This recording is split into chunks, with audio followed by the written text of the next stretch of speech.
এইভাবে আপনারা কথা বলতে পারেন। আমি বলিনি। আপনি বলেন না, আপনার বন্ধু বলেছে, আপনার সাথী বলেছে, আপনার পাশাপাশি আছেন, দৌড়ে গেছেন মানেটা কি?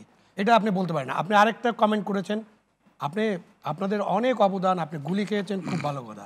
আমি কি করেছি এটা আপনি জানেন না। এখানে স্পেসিফিক কোনো ব্যক্তি বিশেষ বলা হয়নি। হ্যাঁ, আপনি বলেছেন আপনি গুলি খেয়েছেন। এখানে না দৌড়ে যে যাওয়ার যে কথাটা একটা, আরেকটা বলছেন যে আপনার এই কি জানি ফোনটা অ্যান্ড্রয়েড, এটা নাকি আমরা বুড়ারা বুঝি না। না না, বুড়া শব্দটা কেউ ইউজ করেনি। প্রবীণরা বুঝে না, 40% বুঝি, আর বাকিটা আপনাদের কাছে বুঝতে হবে। এটা খুব আপত্তিকর। আপনি কি বুঝেন আর আমি কি বুঝি, চলেন আমরা বসে একটু আলাপ করি। এটা তো এই টক শোর আলাপ না। সুতরাং টক শোতে যখন আপনি আসেন, আপনি তরুণ, আপনার ম্যাচুরিটি থাকতে হবে। আপনি যেখানেই আপনি যদি লিড করতে চান, ওই ম্যাচুরিটিটা আপনাকে আনতে হবে। এই দুজন রাজনীতিবিদ আছেন, হ্যাঁ হইতে পারে তারা প্রবীণ, এবং তারা প্রবীণদের ওখানে আপনি দাঁড়িয়ে দিয়ে তারা তো প্রশ্ন করে জানতে চাচ্ছে আপনি দাঁড়িয়ে দিয়ে দিতে চান না, দাঁড়িয়ে দিয়ে দিতে চাই। আমি শুনেছি তো এতক্ষণ আলোচনা যে আপনাদের দাঁড়িয়ে হয়ে গেছে। নো, আপনি কিসের জন্য দাঁড়িয়ে দিবেন? আপনারা রাজনৈতিক দল করতে চান, করেন না ভাই। এই ফেব্রুয়ারি মাসে আপনি দলটা ডিক্লেয়ার করেন। রাজনীতিবিদরা যখন এইভাবে ট্যাগ দিবে যে তোমরাই ছিলা হেলমেট বাহিনী, তখন তো অবশ্যই তাদের সাথে কথা বলতে। এখানে তো এই আলোচনা হয়নি। না না, আমি পূর্ববর্তী রেফারেন্স আমি রেফারেন্সের সাথে কোনো সম্পর্ক নাই। টক শোতে আপনি বলা উচিত ছিল। না না, এখানে এই যে আমরা একটু শুনে আসি, ছাত্রলীগের অভ্যন্তরে যদি সার্জিস আলম আজকে বলে যে আমি ছাত্রলীগ করেছিলাম, যে ছাত্রলীগের অভ্যন্তরের থেকে, তাদের ছায়ার নিচের থেকে, আমাদের তখন অন্য কোনো উপায় ছিল না এবং আমরা এই রাজনীতিটা করেছি বলেছেন উনি, তখন আপনি ছাত্রলীগের হেলমেট বাহিনীতে কে কে ছিল এটা তো আমরা জানি না, হেলমেটের পিছনে চেহারা দেখা যায়নি। তখন একজন যদি এরকম মন্তব্য করে, সার্জিস আলম নিজেই হেলমেট বাহিনীতে ছিল না, এটা তো স্পেসিফিক সার্জিস আলমকে মন্তব্য তিনি করেননি, তিনি আমাকে টার্গেট করে করেছিলেন, সেটার উদ্ধৃতি। ওটা কোনো ইস্যু না। এটা তো ন্যারেটিভ দাঁড় হবে, এটা বড় ইস্যু। কেন ইস্যু না? ওইটা আপনি ওই আলোচনা শেষ করবেন। আমাদের এখানে আলোচনা, আমরা তো কেউ আপনাকে বলিনি যে আপনি হেলমেট বাহিনীতে ছিলেন। বিএনপির একজন গণ্যমান্য সিনিয়র নেত্রী বলেছেন এই জায়গাতে জি, ওটা আমাদের ইস্যু হচ্ছে আজকে আমরা এই যে যেটা প্রধান ইস্যু, যে 5ই আগস্টের যে গণ অভ্যুত্থান, সেখান থেকে রাজনৈতিক দলগুলো কি শিখলো বা শিখলো কিনা, তাই না? এখন যে শিক্ষাটা নিতে হবে, সেই শিক্ষাটা রাজনৈতিক দলগুলো নিচ্ছে কিনা এটা তো আপনারা নিজেরাই বলছেন। যে তারেক জিয়ার যে বডি ল্যাঙ্গুয়েজ, তার যে কথাবার্তা, তাদের যে 31 দফা সব দলের, এটার মধ্যে যে সংস্কারের প্রস্তাব, সেগুলো তো ঠিকই আছে। এবং আমাদেরকে তো একটা, এটা তো অন্তর্বর্তীকালীন সরকার, এটা বিপ্লবী সরকার। তারা তো তারেক জিয়াকে ওন করছে, বিএনপিকে ওন করছে না। বিএনপিকে এটা তো উনাদের ওন করার ব্যাপার না। বিএনপি তো উনাদের পার্টি না, উনারা ওন করবে কেন? উনারা তো নিজের পার্টি করবেন, সেই পার্টিকে উনারা ওন করবেন।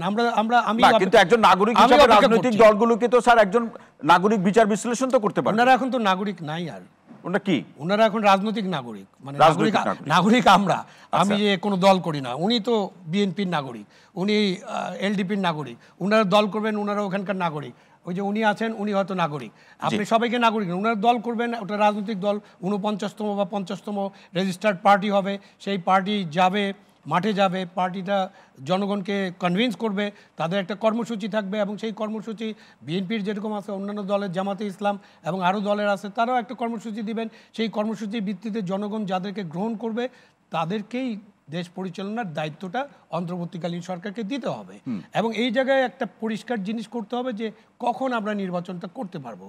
আমরা তো বছরের পর বছর নির্বাচনের জন্য অপেক্ষা করতে পারবো। সেটা সরকারের যে পক্ষ থেকে যে বক্তব্য স্যার, সেটা আপনারা স্পষ্ট হতে পারছেন কিনা? সরকার তো ক্লিয়ার করছে। আমি একটু আগে তো বলছি যে অল্প কিছু সংস্কার, এটা তো আমি এখনো জানি না, এটা ডক্টর ইউনূস জানেন কিনা সেটা উনাকে। না, নির্বাচনটা কবে নাগাদ হতে পারে সেটা তো সরকারের অল্প কিছু সংস্কার, এটা আগে ঠিক করতে হবে। আমরা অল্প কিছু সংস্কার বলতে কোন কোন সংস্কারে আমরা ঐক্যমত্যে পৌঁছলাম? ছাত্র আন্দোলনে যারা ছিলেন তাদেরকে পৌঁছতে হবে, অন্যান্য রাজনৈতিক দল যারা আছেন তাদেরকে সবাই মিলে পৌঁছতে হবে যে আমরা এই সংস্কারগুলো করে ফেলতে চাই। আপনি ধরেন নির্বাচনের কথা যদি বলেন, নির্বাচন কমিশন তো বলেছে দে আর রেডি, তাদের ভোটার লিস্ট রেডি, তারা যে কোনো সময় নির্বাচন যখনই সরকার বলবে তখনই তারা করতে পারবেন। এবং নির্বাচন কমিশন তো আর একটু বাড়তি বলেছে যে স্থানীয় সরকার নির্বাচন আগে না, আগে হলো জাতীয় সংসদের নির্বাচন হবে। তো নির্বাচন কমিশন তো এটা ডিসাইড করতে পারে না, সেটা আরেকটা জায়গা।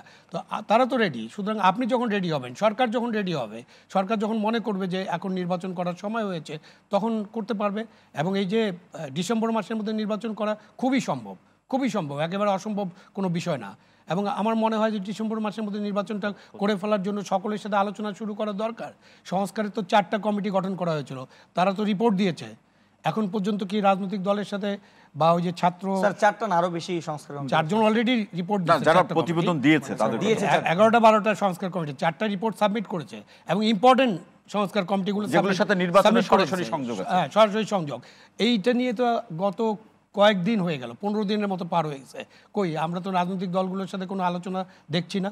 আলোচনা তো শুরু করতে হবে, বা ছাত্র যারা আন্দোলন করেছেন তাদের সাথে কোনো আলোচনা তো দেখছি না। আলোচনা করেন, করে ঠিক করে একটা ডেট ঠিক করেন, তাহলে তো এই বাহাসগুলো আর হয় না। বাহাসগুলো হয় না, বললাম সত্যি কোনো অসুবিধা